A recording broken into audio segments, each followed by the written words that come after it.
Shalom, all praises to Yahweh, Bashem Yahushua, Bashem HaRakakadash. Double honors to the apostles and elders, great millstone that rule well, and Shalom to all the brothers doing the work, sharing truth. Um, I wanted to go into this, just touch on this accelerationism, because I've, watched like a little YouTube video on it. I was going into it a little bit, and then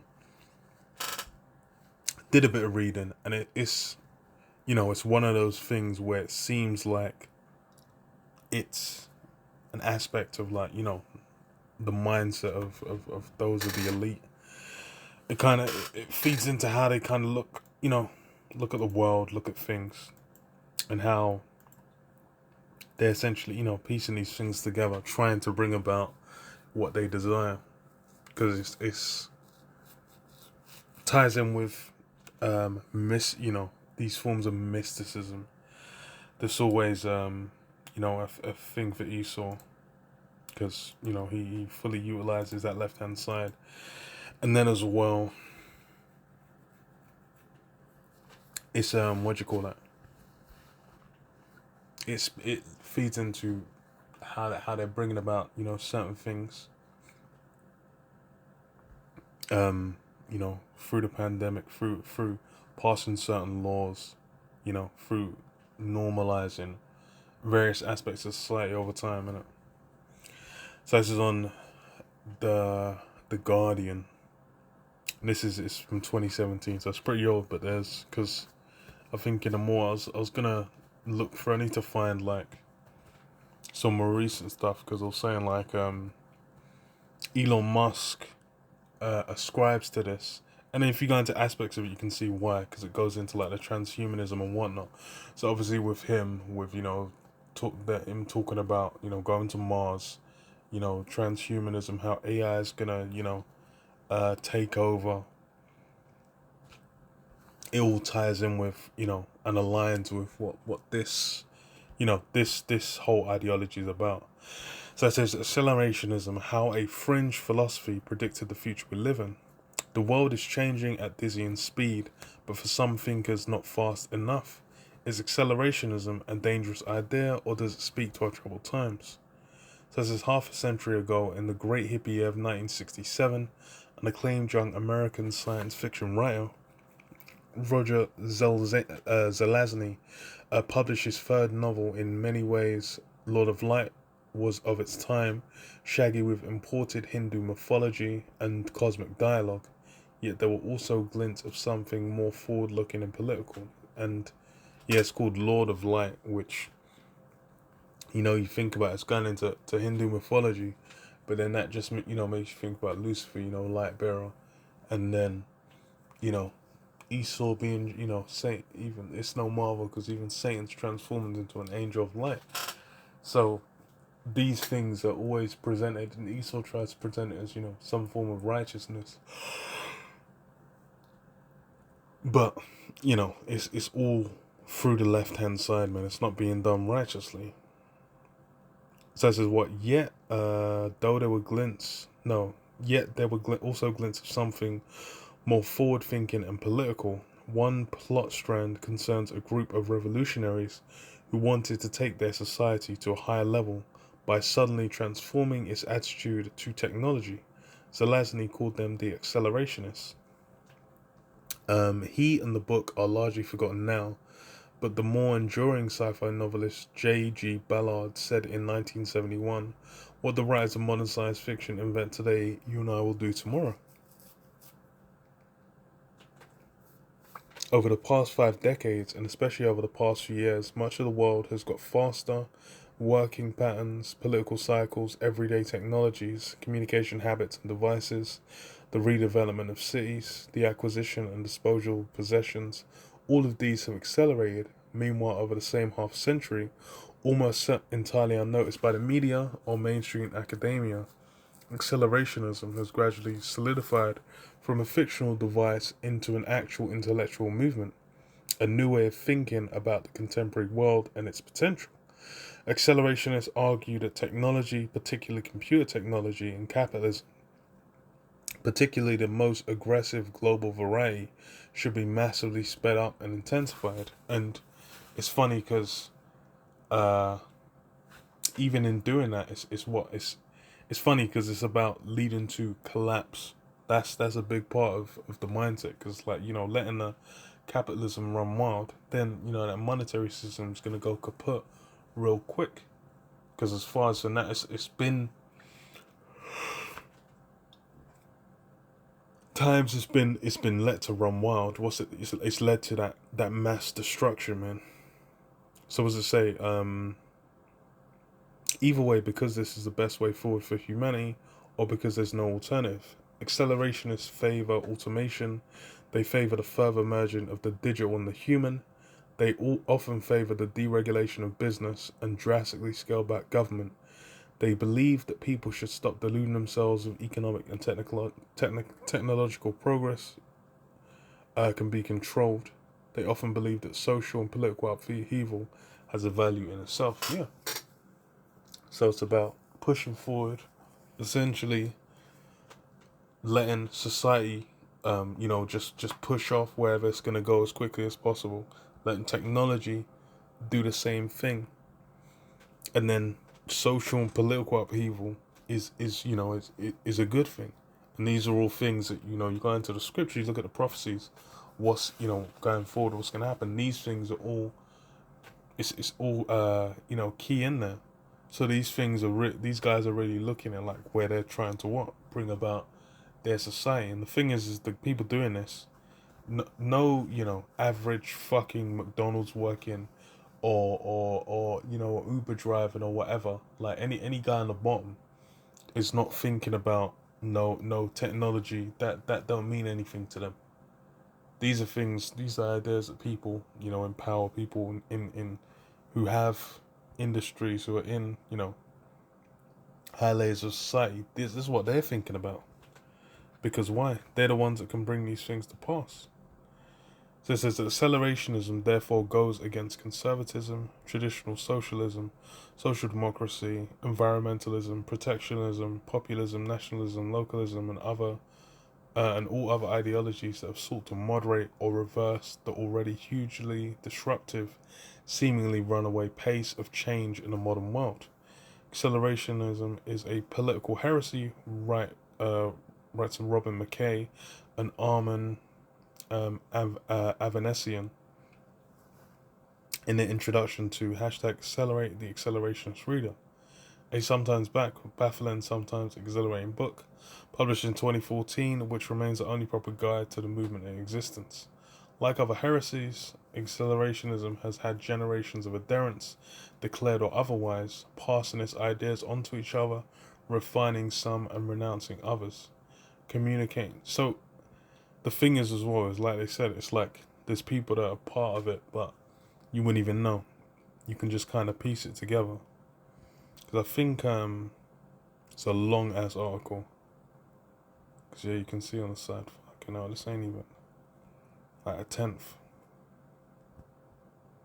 But it was so,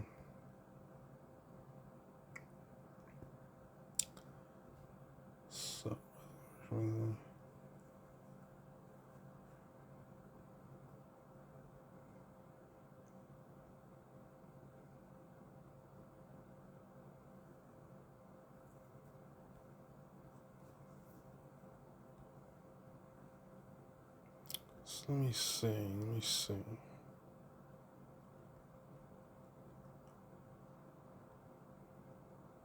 Because it was what? There's too much in this, but I wanted to get into what you call it? This got the transhumanism, but this is one long ass article. Holy shit.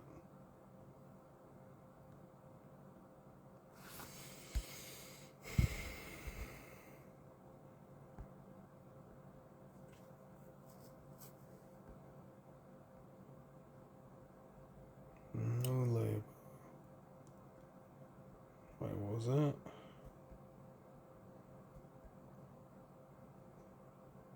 Right, okay. No, this is legendary amounts of things.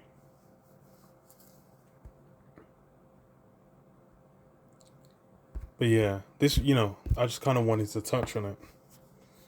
But it's like it's the main thing is like because I need to find somewhere, because you can't even find, it's like in the video it was mentioned, but it's like to kind of find a spot talking about it. It's difficult because not too many people talk about this. It's like I said, it's like this is something that is really not that mainstream at all. It's like something like Scientology. Everyone and their fucking grandmother knows about Scientology and these things. But this is something where it's like it's spoken about somewhat. It's kind of out there, but it's not that big of a thing. But then it feeds into a lot of what the elite are trying to bring about, because the pushing technology forward. It's been the thing for the longest, that pushing technology forward is then like, okay, it leads to that the MOTB. That's essentially what has been put as the end goal. And then when you go into all these dystopian futures, you go into all these far future TV shows, movies, and whatnot, where they kind of play out things they want to come to pass, things they want to happen. When they see these, it's they're essentially thinking like, yo, it's what we're gonna manifest. And it's letting the people kind of get in their mind like, yo, get used to this. So I read this. Isaiah 29:15 says, woe unto them that seek deep to hide their counsel from the Lord Yahweh, and it works in the dark, and they say, who seeth us and who knoweth us? Surely your turning things upside down shall be esteemed as the potter's clay. For shall the work say of him that made it, he made me not? Or shall the thing framed say of him that framed it, he had no understanding? It is not yet a very little while. Well, even then, it's there. Because like these guys are hiding deep, hiding, in deep dark places, away from the public eye, discussing ideas, goals, plans like these, and then bringing them to pass. They're utilizing, crises occur, and they're thinking like, yo, okay, all these different circumstances and situations, they're basically looking like, okay, how can we utilize this? And they are utilizing them. Because why? As far as for these guys, they're what they're trying to accomplish, what they're trying to achieve, it's all thinking. Well, they're thinking it's going to be to their benefit. Little do they know. Because I read 2. I'll start from 1. Because it says, for the ungodly said, reasoning with themselves, but not aright.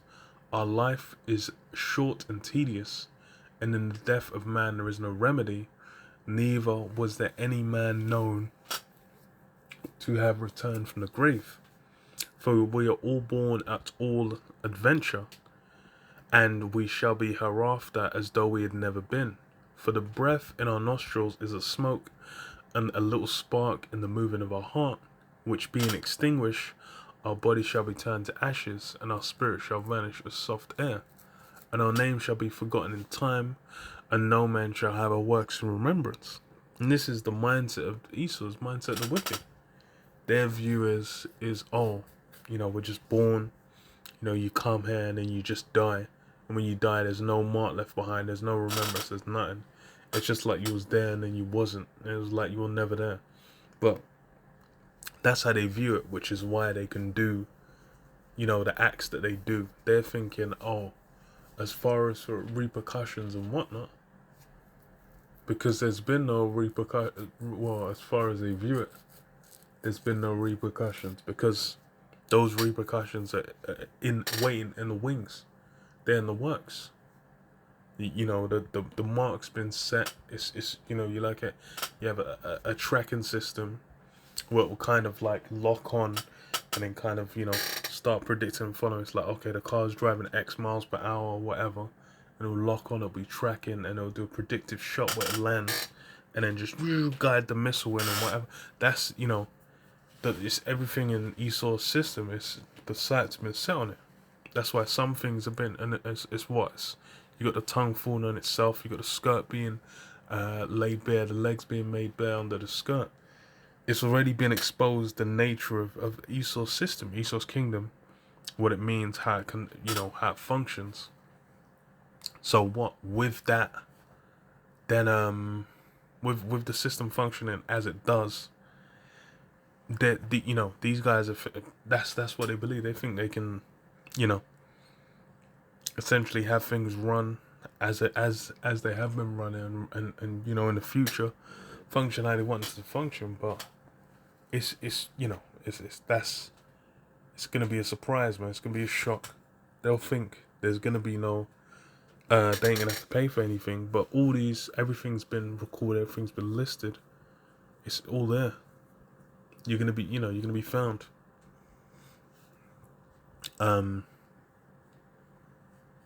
So it says, for our time is a very shadow that passeth away, and after our end there is no returning, for it is fast sealed, so that no man cometh again.